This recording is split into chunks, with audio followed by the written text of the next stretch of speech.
Hi, everybody. It is November 11th, and I'm sending this out a day early to my newsletter community. It's the full moon of Taurus tomorrow.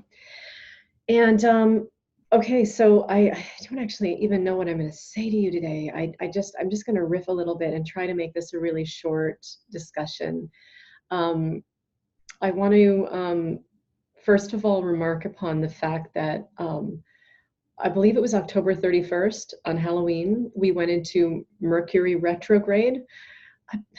If I'm wrong about that, please, please don't hold me to it. It was sometime right around in there. It might have been November 2nd or something as well. But irregardless, we are in Mercury retrograde, and right now we are at the very, very center. So Mercury is what's called Kazimi. That means that she is, or he, or the hermaphroditic it, as Mercury is the only planet that is not sexed, which is remarkable. It's my ruling planet, and I relate to that, the hermaphroditic qualities of Mercury. But nevertheless, Mercury is in between the sun and the earth right now, exactly. So on 11/11, that's where Mercury is, and tomorrow it will be similar.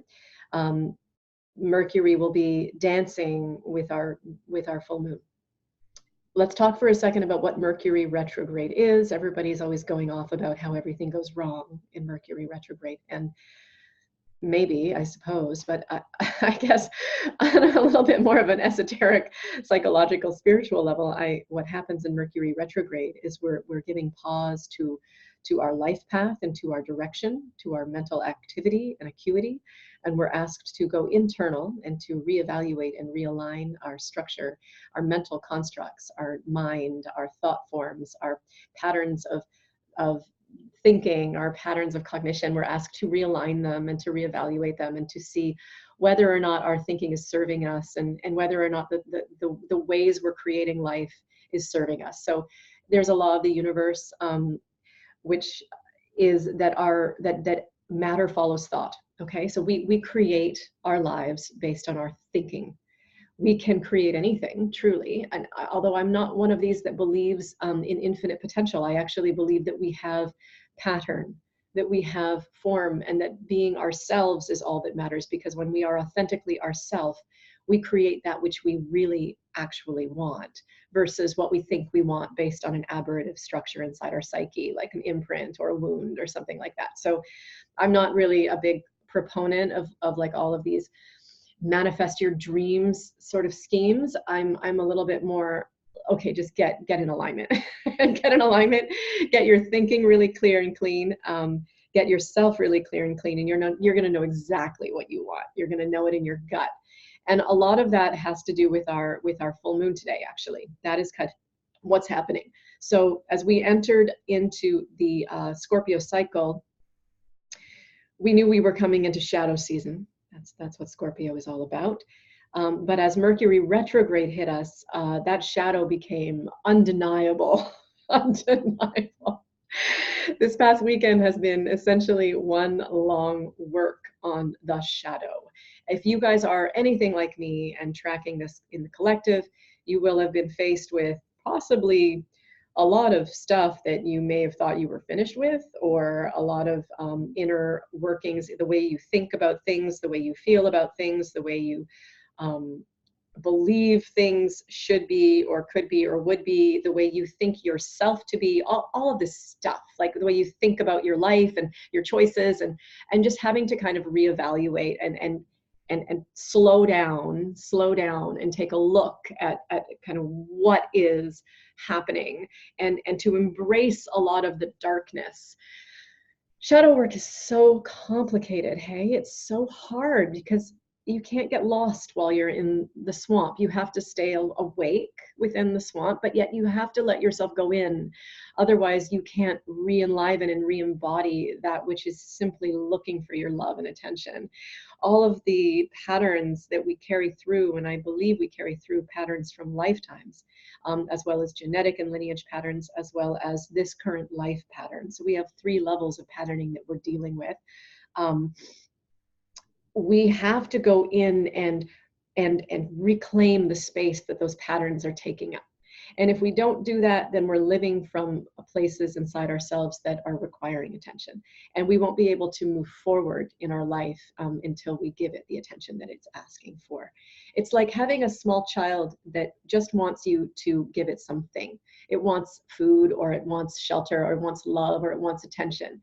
And until you meet the child's need, that child can't move forward with its life. It can't stabilize, it can't ground, it can't become what it's meant to be. It has to be reclaimed, it has to be pulled in. So that's the stuff that we've been doing. We've been reclaiming the parts of us that have lost themselves, or that have gone astray, or that have broken off, or that have found a deep dark corner inside and gone and sat there with their head covered up with a shroud out of humiliation and embarrassment.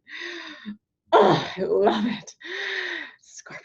Okay, so anyway, but right now, it's been 2 weeks of this, and Mercury retrograde brought it to a whole new level of getting real.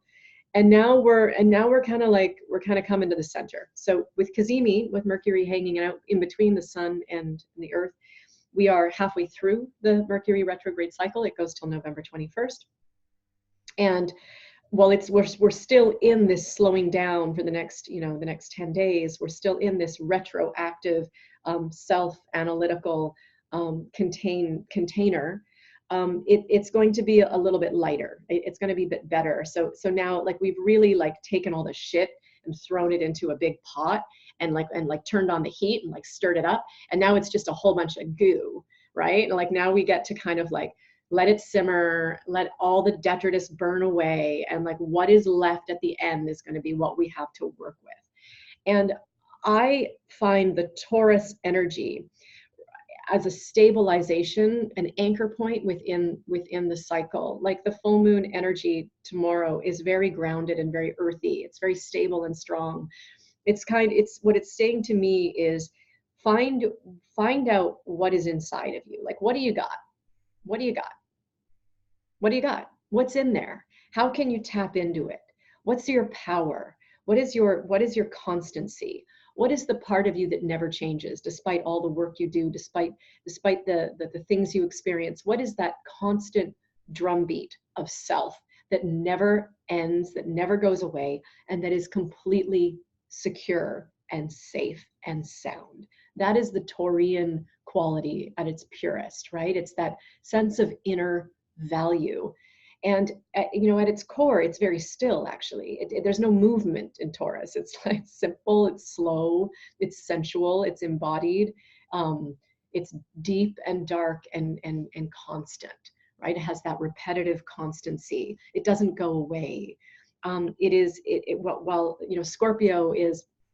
Scorpio is chaotic and always moving and boring in and looking for something and investigating and wanting to break it up and wanting to destroy and wanting to, go beyond and this incredible urgency of Scorpio energy. Taurus is the opposite. Taurus, it just doesn't have any need to go anywhere at all. It just holds. It's just still. It's just there.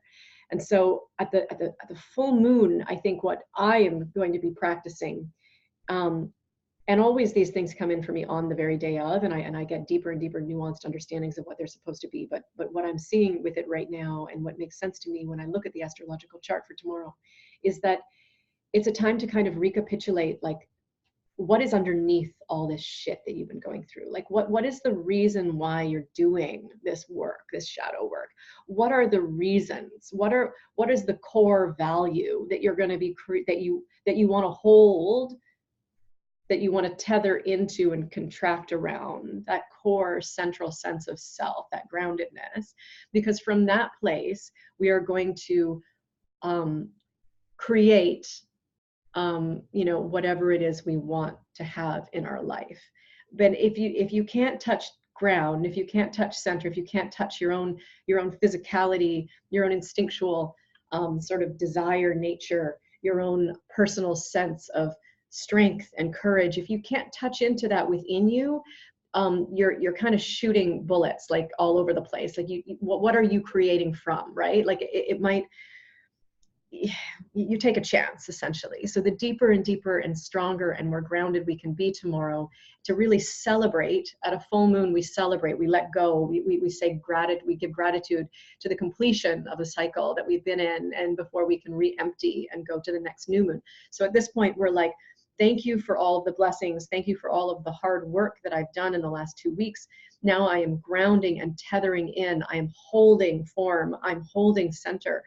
And I'm feeling myself and my sovereignty and my power and my beauty and my brilliance and my truth, all of that, but deep inside of me. It's a contracted, inward, focused stillness, okay? And just holding it and being grateful for that is all we need to do tomorrow. I really believe that. It's like there's like the way I work with these archetypes is, it's like, to honor the sacredness of the evolution is sound. That is good. I mean, I know people use this stuff in all sorts of ways. That's how I play with it. And that's what's kind of coming through for me. Now, simply because we're not at a fertile part of the cycle, right? We're at a completion part of the cycle. So we don't plant our seeds at the full moon. We give grace, we give gratitude, we celebrate, we let everything go, we party. But how does Taurus party? Taurus parties by staying warm, by having a cozy blanket around it, by eating popcorn on the couch. Taurus parties by having some really good chocolate, by having a friend, maybe a loved one. Taurus parties by making love. If you have a sacred partner, if you have someone you care about, hold them, make love with them, come into your form tomorrow and ground into that inner deep feminine place. And then in the next couple of weeks, the more you ground into it, the more clarity you're going to see that you come into this next cycle with. As Mercury comes out of retrograde, as Scorpio season rises into Sagittarius, we're going to see that we have now articulated a greater space for us to sit in our own psyche, and we're more powerful and we're more grounded and we're stronger than we were before. So, okay, that's all I got. I'm going to stop this, and we'll see you in a couple weeks with the Sagittarius new moon. Oh my goodness, I'm looking at I'm a mess. Whatever. I'll see you in 2 weeks with the Sagittarius new moon. Sagittarius is I know I seem to say that it's my favorite archetype a lot, but it actually really is one of my very favorite archetypes, Sagittarius. And so I'm so excited to talk to you about it. It's such a delight as we move from the intrapersonal cycle of Virgo, Libra, Leo, Virgo, Libra, Scorpio, to the transpersonal cycle of Sagittarius, Capricorn, Aquarius, and Pisces. We're really going into the spiritual part of our year, into the transcendent part of our year, into the deep winter, which makes sense. There's no harvesting, there's no activity. This is the time when we can really go and we can journey and we can hold something greater in society. We can create something bigger and better for all of us. And the next couple of months are going to be rife with that. So I'm super excited to be your guide through that. You will see you guys soon. Okay. Blessings.